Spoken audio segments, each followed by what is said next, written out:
আসসালামু আলাইকুম। কেমন আছেন সবাই? ভালো আছেন? দেখেন ভাই, 1 বছর আগে করছিলাম, 1 বছর খাইছি গেছে বছর। আলহামদুলিল্লাহ এই বছর দেখেন একতলা আগে দিছি, এখন মরিচ দেখেন, মরিচ সেলিম মাশাল্লাহ।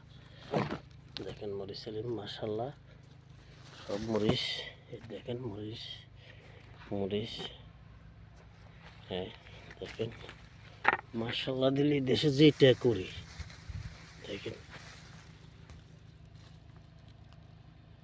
যে কোনো জিনিস করিয়ে দেশ দেখেন। আমি না দেখছিলাম আগে, ফাঁকিতে লাগতেছে একটা গাছ, মনে দুইয়াতে দুইয়াতে ই হয়েছে বুঝছেন, সরা ইয়া মারছে সারি কিনেতে। একটা গাছ দুইয়াতে দুইয়াতে মারছে সারি কিনে। আলহামদুলিল্লাহ ইনশাল্লাহ দেখেন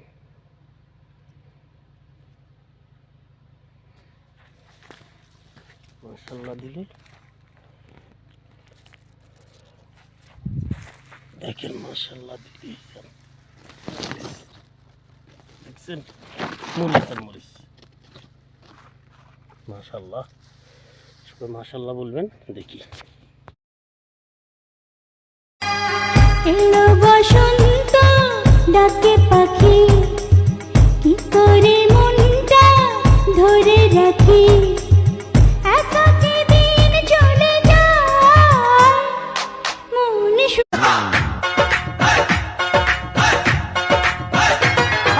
সুন্দরী তোর প্রেম নদীতে ফেলছি আমি জাল, আজকে ধরা না দিলে ধরা দিবি কাল।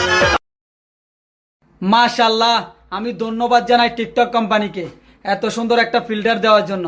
এখানে কর্নারের মধ্যে যে চাক্কাটা ঘুরতেছে না, ওখানে চাপ দিবেন, চাপ দেওয়ার পরে এখানে একটা প্লাগের ফিল্টার আসবে।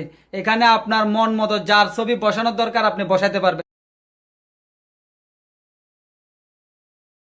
মাশাআল্লাহ, আমি ধন্যবাদ জানাই টিকটক কোম্পানিকে এত সুন্দর একটা ফিল্টার দেওয়ার জন্য। এখানে কর্নারের মধ্যে যে চাক্কাটা ঘুরতেছে না, ওখানে চাপ দিবেন, চাপ দেওয়ার পরে এখানে একটা প্লাগের ফিল্টার আসবে। এখানে আপনার মন মতো যার ছবি বসানোর দরকার আপনি বসাতে পারবেন। প্রবাসীরা মিথ্যা কথা বলে, ভালো না থাকলেও বলে ভালো আছি, কারণ সান্ত্বনা দেওয়ার জন্য বলে ভালো আছি, না খেয়েও বলে খেয়েছি। এটাই আসলে প্রবাসীর জীবন। আসলে প্রবাস জীবনটা মানে যারা থাকতেছে তারা বুঝতেছে আসলে তারা কি রিয়েলাইজ করতেছে বা কত কষ্টে তারা জীবনযাপন করতেছে। প্রবাসীর কষ্টটা আমরা